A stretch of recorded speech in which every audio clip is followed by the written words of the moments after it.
عليكم ورحمة الله تعالى وبركاته. نعود من جديد لفتح فيديوهاتنا التحليلية والتنبيهية الخاصة بكرة القدم الوطنية المغربية. وموضوعنا اليوم سيكون لقاء جمع بين فريق الدفاع الحسنجدي وفريق النهضة البركانية. اللقاء انتهى بالتعادل. ما يهمنا اليوم في هذه الحلقة هو هذه اللقطة التي من خلالها سجل فريق الدفاع الحسنجدي هدف التعادل ضد المتصدر فريق النهضة البركانية. كما تلاحظون ثواني قليلة قبل تحقيق الهدف كاين هناك واحد اللقطة ربما تثير شوية ديال الانتباه، انه ربما كاين هناك واحد شبه خطأ على الزغودي، ومن بعد كاين واحد الارتقاء ديال المحمدي وتسجيل الهدف. حنا ما غاديش نخوضوا في هذه المسألة ديال تشكيك التحكيم ولا كاين خطأ من عدمه ولا كاين سواء على الزغودي ولا على المحمدي، نو. حنا غادي نتحدثوا فقط على كيفية تعامل القناة الرياضية مع هذه اللقطة. هذه اللقطة التي تبدو في ظاهرها على أنها لقطة عادية، سيتياسيون انودين، لو بروبليم سي كو قد يكون على بيركيسيون غراف في لا سويت نتاع لو شامبيونا. كما قلت مسألة لقطة عادية جدا، إلا أنه قد يكون عندها واحد دلالات كبيرة في الشامبيونا. علاش؟ لأنه تعادل ديال فريق النهضة البركانية بعدما سلسلة انتصارات، بعد ما كان على واحد اسبيغال بوزيتيف، هنا تم وقفوا الزحف ديالو. شي ربما قد يكون عندهم بيركيسيون كما قلت لكم على النفسيه تاع اللاعبين، وهذه ربما ابخي يوغا بتاتخ جو سي با ما واحد يكاليو شويه في النيفو ديالهم، ويكاليو في يكون هناك واحد الاحتباس في التهديف وفي الانتصارات. حنا ما غاديش كما قلت لكم نخوضوا في هذه المساله ديال التحكيم ضد بركان او مع بركان او علاش او لا. حنايا فقط لماذا المخرج نتاع الرياضيه ما عاودش هذه اللقطه هذه ولو مره واحده؟ حنا المساله هذه عانينا بها كمغاربه من كونوا نلعبوا في المنافسات الافريقيه، خاصه ضد الاشقاء المصريين. كل يتذكر فريق حسنيه اكادير ضد الزمالك، اللي واحد اللقطه كانت باينه للعيان، واحد الاصابه اللي ربما الكره اللي جاوزت الهدف المخرج ما عاود لهاش. كذلك نهضه بركان ضد الزمالك، مجموعه ديال اللقطات ما يتعاودوش، وديال الزمالك يتعاودوا، الا ان هذا الشيء هذا يبقى مفهوم، ماشي ندافعوا عليه ولا نقولوا انه مشروع، نو، مفهوم. علاش؟ لان المخرج مصري وراه جاي مع بلادو وراه جاي مع فرقه نتاع بلادو وراه يدير واحد الخدمه ظنا منه انه يخدم قضيه وطنيه. هنايا راه حنا بيناتنا مغاربه، حنا ماشي اعداء. حنا هنايا راه ماشي فريق نهضة بركان، ماشي فريق اجنبي باش تتعامل مع بعض القضيه هذه. فريق نهضة بركان راه فريق مغربي، بل اكثر من هذا، راه الفريق الاكثر مغربه في جميع الفرق ربما المغربيه. علاش؟ لأنه الفريق الوحيد اللي كيلعب برموز نتاع الدوله ونتاع الوطن، وكيلعب بخريطه البلاد في الادغال الافريقيه وفرضها، ودار الصيت ودار ضجه عالميه على هذيك الخريطه، دار لها واحد الاشهار عالمي، وفريق اللي متجدره فيه الوطنيه ديالو منذ القدام، لان القبائل ديال بركان منذ الاستعمار عرفت واحد المقاومه شرسه للمستعمر، لدرجه انه تاريخا غادي نرجعوا كاع راه اول رئيس حكومه في اول حكومه تعينت ايام المغفور له محمد الخامس راه السيد كاي الهبيل اللي هو بركاني قح. يعني حنا ماشي اجانب، حنا وطنيين ومغاربه.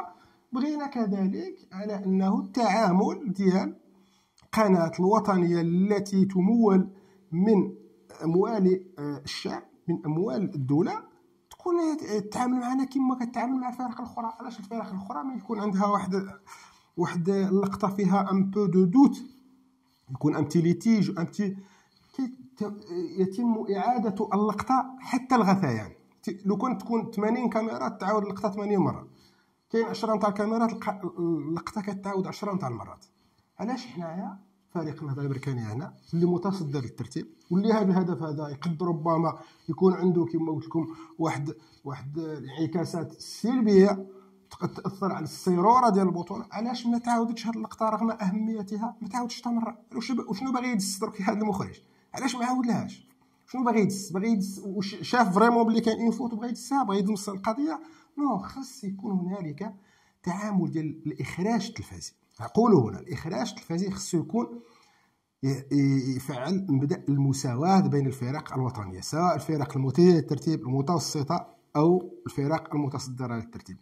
كنقول بيان الإخراج التلفزي. مانيش نهضر على الصحافة هذاك موضوع آخر. الصحافة الوطنية وجميع المنابر والكبريات منها معروف الانحياز ديالها، ومعروف أنه كاع الصحفيين عندهم ميول وعندهم انتماء وكيدافعوا هذاك الانتماء. والفرق اللي معروفة زوج ولا ثلاثة اللي كاينين، فريق نهضة بركان ما ممثل حتى بشي واحد في هذاك كيما نقولوا في الصفحات الاولى في البلاد. ما كاينش شي بركاني تما يهضر، ما كاينش صحفي عنده انتماء بركاني ولا شي كوريسبوندون ولا نتاع بركان يهضر على بركان ويهضر بطريقه يعني نقولوا في واحد البرنامج اللي عنده صيت وطني.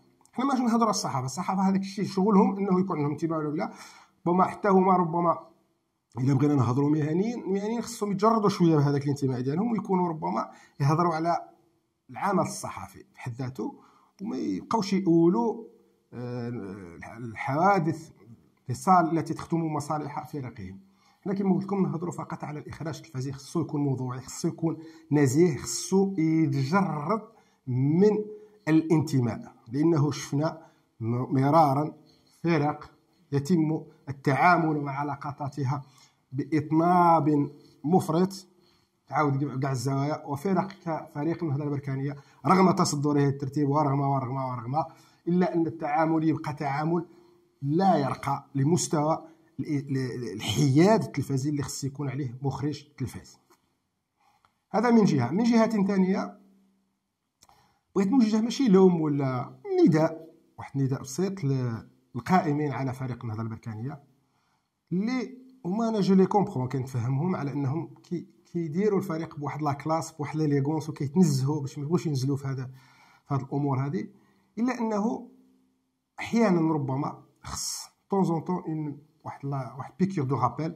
خص طون طون يكون هنالك بيانات ويكون هنالك واحد الشجب، ويكون باش لان المنافسين راه كيلجؤوا لنفس الطريقه.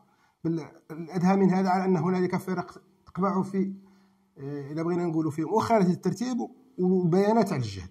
فريق النهضه البركانيه كذلك خصو جو كومبخون هذيك لا استراتيجي ديال الدق والسكات والخدمه البعيد وما يبغيش بنادم يوصل روحه في المسائل، الا انه الواقع يفرض عليك احيانا انك خصك تتعامل ربما بواحد شويه ديال الدهاء وشويه ديال كما نقولوا تنتهي تنزل في الساحه باش تبين على عدم الرضا ديالك.